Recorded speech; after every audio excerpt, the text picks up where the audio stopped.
नमस्कार बच्चों, मैं प्रियंका शर्मा। आज की इस संस्कृत कक्षा में आप सभी का स्वागत एवं अभिनंदन करती हूँ। आज हम एक बार फिर 8वीं कक्षा की पाठ्य पुस्तक दिव्यम से पाठ 5 पीयूष बिंदवः में आए श्लोकों के अर्थों को समझेंगे। तो आइए पाठ का आरंभ करते हैं। पंचमः पाठः पीयूष बिंदवः। पीयूष बिंदवः, पीयूष कहते हैं अमृत, बिंदवः बूंदे, अर्थात अमृत की बूंदों के समान। श्लोकः, पहला श्लोक है विद्या ददाति विनयम विनयाद्याति पात्रताम पात्रत्वात् धनम आप्नोति धनात् धर्मम ततः सुखम। विद्या ददाति विनयम, अन्वय देखेंगे इसका। विद्या विनयम ददाति, विनयात् पात्रताम याति, पात्रत्वात् धनम आप्नोति धनात् धर्मम ततः सुखम भवति। अर्थात इसमें विद्या के महत्व को बताया गया है। विद्या विनयम ददाति, विद्या मनुष्य को, विनय अर्थात विनम्रता, ददाति देती है। शब्दों के अर्थ पहले समझेंगे। विनयम विनम्रता, ददाति देती है। पात्रताम, पात्रताम अर्थात योग्यता, याति प्राप्त होती है। पात्रत्वात् धनम आप्नोति, आप्नोति अर्थात प्राप्त करता है या प्राप्त होता है। भवति, भवति होता है। ये इस श्लोक का अर्थ देखेंगे अब हम। विद्या विनयम ददाति, विद्या मनुष्य को विनम्रता देती है, विनम्रता प्रदान करती है। विनयात् पात्रताम याति, विनय से, विनम्रता से ही व्यक्ति योग्यता को प्राप्त करता है। पात्रत्वात् धनम आप्नोति, और योग्यता से ही व्यक्ति धन को प्राप्त करता है। धनात् धर्मम ततः सुखम भवति, धन से धर्म प्राप्त होता है और उस धर्म से सुख की प्राप्ति होती है, सुख प्राप्त होता है। विद्या क्या है? विद्या से ही व्यक्ति, विनम्रता जो मनुष्य का एक स्वभाव होता है, विद्या से मनुष्य विनम्रता को प्राप्त करके उस विनम्रता से योग्यता को प्राप्त करता है और योग्यता से धन को प्राप्त करता है, धन से धर्म प्राप्त करके सुख को प्राप्त करता है। दूसरा श्लोक देखेंगे हम।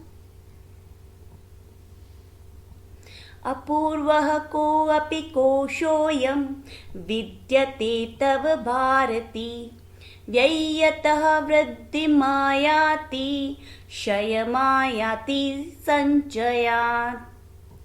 अर्थात भारती, हे सरस्वती, भारती अर्थात सरस्वती, तव अयं कोशः कः अपि अपूर्वः विद्यते यः व्ययतः वृद्धिम आयाति संचयात् क्षयम आयाति।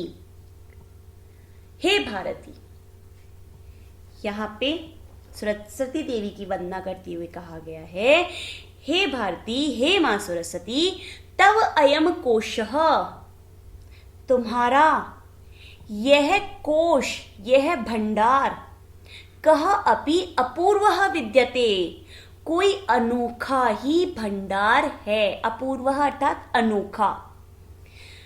हे देवी सरस्वती, अयम तव कोशः, यह तुम्हारा भंडार, कः अपि कोई, अपूर्वः विद्यते, कोई अनोखा ही भंडार है, कोई अनोखा ही कोश है। यह जो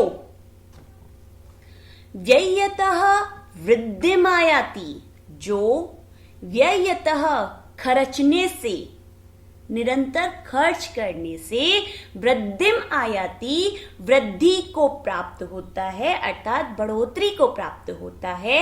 संचयात क्षयम आयाति, और संचय करने से, संचय करना अर्थात इकट्ठे करने से क्षय को प्राप्त हो जाता है। अर्थात ये जो ज्ञान है, हे मां सरस्वती, तुम्हारा ये जो ज्ञान का भंडार है, इसको व्यक्ति जितना खर्च करता है, जितना बांटता है, जितना लोगों को आदान प्रदान करता है, जितना लोगों को बांटता है, उतना ही यह निरंतर वृद्धि को प्राप्त होता रहता है। लेकिन जब मनुष्य अभिमान वश इसको अपने आप में ही संचय करके रखता है, तो यही ज्ञान उस व्यक्ति के क्षय का कारण भी बन जाता है। अगला श्लोक देखते हैं। वित्वत्वं च नृपत्वं च नैव तुल्यं कदाचन, स्वदेशे पूज्यते राजा, विद्वान् सर्वत्र पूज्यते। वित्वत्वं च नृपत्वं च कदाचन तुल्यं न एव भवतः। राजा केवलं स्वदेशे पूज्यते, किंतु विद्वान् सर्वत्र पूज्यते।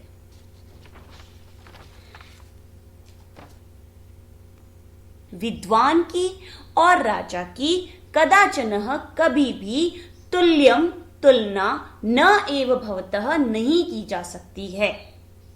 कभी भी दोनों समान नहीं होते हैं, क्योंकि राजा केवलम स्वदेशे पूज्यति, क्योंकि जो राजा होता है वो केवल और केवल अपने ही देश में, अपने ही राज्य में पूजा जाता है, अर्थात अपने ही राज्य में सम्मान पाता है। किंतु विद्वान सर्वत्र पूज्यते, जबकि विद्वान जहां जहां भी जाता है वह सभी जगह पूज्यते, सम्मान को प्राप्त होता है। अर्थात कहने का तात्पर्य यहाँ ये है कि जो विद्या को प्राप्त करके जो विद्वान है, विद्वान जो सभी जगह सम्मान को प्राप्त होता है, वो अपने ज्ञान के कारण ही प्राप्त होता है। इसलिए विद्वान और राजा दोनों ही अतुलनीय हैं, दोनों की तुलना नहीं की जा सकती है, क्योंकि राजा एकमात्र अपने ही देश में पूजा जाता है, जबकि विद्वान सभी जगह पूजा जाता है, सम्मान को प्राप्त होता है। आइए अगला श्लोक देखते हैं। उद्यमः साहसं धैर्यं शक्तिः विद्या पराक्रमः, एते षट् यत्र तिष्ठन्ति तत्र देवः सहायकः। अन्वय।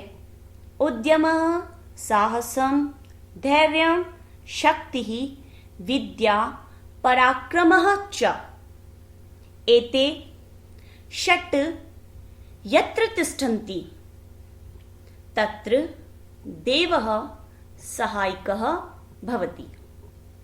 अर्थात शब्दार्थ देखिए, कठिन शब्द उद्यम अर्थात परिश्रम, धैर्य धीरज, साहस किसी कार्य को करने, भयमुक्त होकर किसी कार्य को करना साहस, धैर्य धीरज, शक्ति ही अर्थात बल, विद्या अर्थात बुद्धि, उचित अनुचित को भेद करने वाली बुद्धि, पराक्रम पुरुषार्थ। एते षट् छह, यत्र जहां, तिष्ठन्ति होते हैं, तत्र वहां, देवः देवता, सहायकः सहायक होते हैं। श्लोकार्थ देखिए। उद्यम साहस धैर्य शक्ति विद्या और पराक्रम, ये छह यत्र तिष्ठन्ति जहां होते हैं, तत्र देवः सहायकः भवति, वहां पर देवता भी सहायक होते हैं। अर्थात जिस व्यक्ति में ये 6 गुण विद्यमान हैं, उस व्यक्ति की ईश्वर भी सहायता करते हैं। यहां मैं आपको एक कथा बताना चाहूंगी। एक विद्यार्थी अपने काम में बहुत सफल हो रहा था। एक बार एक विद्यार्थी था, वो अपने काम में बहुत सफल हो रहा था। तो दूसरे विद्यार्थी ने उससे पूछा कि तुम्हारी सफलता का राज क्या है? तब उसने कहा, मैं प्रातःकाल सरस्वती की पूजा करता हूं, उनका स्तोत्र बोलता हूं, इस कारण मैं सफल हो रहा हूं। तो वहीं खड़ा एक दूसरा विद्यार्थी जो था, उस विद्यार्थी ने इस बात को सफलता का गुण मानकर उसका अनुकरण करने का निश्चय कर लिया कि ठीक है, अब कल से मैं भी ऐसा ही करूंगा। वो सरस्वती की प्रतिमा लेकर आया, विधि पूर्वक उसके सामने स्तोत्र बोलना शुरू कर दिया, पूजा पाठ करना शुरू कर दिया। और जब परीक्षा का परिणाम आया तो उसने देखा कि वह वापस से अनुत्तीर्ण हो गया, फेल हो गया। वह छात्र पहले वाले छात्र के पास गया जिसने सरस्वती की पूजा को अपनी सफलता का कारण बताया था, और उसके पास जाकर बोला कि मैंने तुम्हारा ही अनुकरण किया, फिर भी मुझे सफलता नहीं मिली, ऐसा क्यों? तब उसने कहा, ऐसा तो नहीं होना चाहिए। अच्छा बताओ, पूजा के साथ तुमने मन लगाकर पढ़ाई तो की थी या नहीं? तो दूसरा वाला छात्र बोलता है, वह तो मैंने नहीं की। जब मन लगाकर मुझे पढ़ना ही है तो फिर मैं पूजा पाठ क्यों करता? तब पहला वाला छात्र उसको बोलता है, यही तुम्हारी सबसे बड़ी भूल रही है। अच्छा, जो हुआ सो हुआ। अब मैं तुम्हें एक श्लोक सुनाता हूं। कौन सा श्लोक सुनाया उसने? उद्यमः साहसं धैर्यं शक्ति विद्या पराक्रम एते षट् यत्र तिष्ठन्ति तत्र देवः सहायक। अर्थात देवता कहाँ सहायता करते हैं? जहां पर उद्यम है, साहस है, धैर्य है, बुद्धि है, शक्ति है और पराक्रम अर्थात पुरुषार्थ है। ये 6 बातें जहां है, उसकी देवता भी सहायता करते हैं, उसके सहायक देवता भी बनते हैं। जहां पर यह सब नहीं है, केवल मात्र कोरी पूजा है, वहां कोई देवता पास भी नहीं फटकता। मेरी सहायता देवता करते हैं क्योंकि मैं क्या करता हूं? इन 6 पर विश्वास करता हूं और उनके अपने जीवन में पालन करता हूं। तो हमें ऐसा काम करना चाहिए जो वास्तव में ज्ञान और आचरण की दूरी को मिटा सके। केवल ज्ञान ही प्राप्त ना हो, हम उस ज्ञान को प्राप्त करके उससे अपने जीवन में भी अपनाएं, तभी देवता भी, ईश्वर भी हमारी सहायता करेंगे। आइए अब हम अगले श्लोक पर चलते हैं। काक चेष्टा बको ध्यानम श्वान निद्रास्तथैव च अल्पाहारी ग्रह त्यागी विद्यार्थिनो पंचलक्षणम। काकः चेष्टा बकः ध्यानम तथा एव च श्वान निद्राः अल्पाहारी ग्रह त्यागी विद्यार्थिनो पंचलक्षणम भवति। चाणक्य ने, आचार्य चाणक्य, आप सभी ने नाम सुना होगा चाणक्य का। आचार्य चाणक्य ने आदर्श विद्यार्थी के 5 लक्षण बताए हैं। यहां उसी आदर्श विद्यार्थी के 5 लक्षणों को बताया गया है। विद्यार्थिनो पंच लक्षणम, विद्यार्थी में, एक आदर्श विद्यार्थी में 5 लक्षण होते हैं। वे 5 लक्षण कौन कौन से हैं? काक चेष्टा, कौवे के समान चेष्टा, चेष्टा अर्थात प्रयास, फुर्ती। बको ध्यानम, चेष्टा मतलब प्रयास करना, निरंतर प्रयासरत रहना। आपने एक थर्स्टी क्रो की स्टोरी सुनी होगी, जिसमें कौवा प्यासा था, उसने हार नहीं मानी, वो पत्थर ढूंढ ढूंढ कर लाया, घड़े में डाला, निरंतर वो प्रयासरत रहा और अंत में जब घड़े का पानी ऊपर आया और उस कौवे की प्यास मिट गई।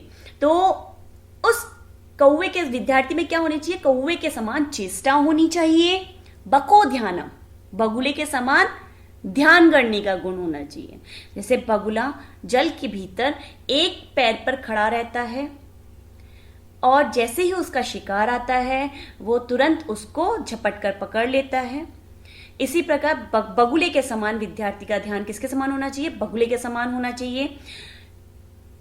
श्वान निद्रास तथैव च, तथा एव च श्वान निद्रा, तथा एव उसी प्रकार और उसी तरह श्वान निद्रा, विद्यार्थी की जो निद्रा है, नींद है, वो किसके समान होनी चाहिए? श्वान, श्वान अर्थात कुत्ते के समान। जैसे आपने देखा है जो कुत्ता है वो कभी भी गहरी नींद नहीं, एकदम चेत होकर सोता है। अगर कोई हल्की सी आहट होने पर ही उसकी निद्रा टूट जाती है। तो विद्यार्थी की निद्रा भी इसी तरह से होना चाहिए। अल्पाहारी, कम भोजन करने वाला होना चाहिए। गृह त्यागी, घर को त्यागने वाला। यहाँ पर गृह त्याग करने से तात्पर्य यह है कि अध्ययन प्राप्ति के लिए अगर विद्यार्थी को दूर भी जाना पड़े तो उसमें उसे संकोच नहीं करना चाहिए। जैसे कि आप सभी जानते हो, दूर रहकर हम अच्छे अध्ययन कर सकते हैं। घर में रहकर सभी सुख सुविधाओं के बीच में रहकर हम उतना अच्छे अध्ययन पर ध्यान नहीं दे पाते हैं जितना हम अलग रह के। तो अच्छे अध्ययन को प्राप्त करने के लिए यदि गृह का त्याग भी करना पड़े तो विद्यार्थी को निसंकोच गृह त्याग कर देना चाहिए। तो आचार्य चाणक्य ने एक आदर्श विद्यार्थी के 5 लक्षणों को बताया है कि आदर्श विद्यार्थी में कौवे के समान चेष्टा होनी चाहिए, बगुले के समान ध्यान होना चाहिए और उसी प्रकार कुत्ते के समान नींद होनी चाहिए, कम भोजन करने वाला होना चाहिए, गृह को त्याग करने वाला होना चाहिए। नेक्स्ट आगे देखते हैं हम।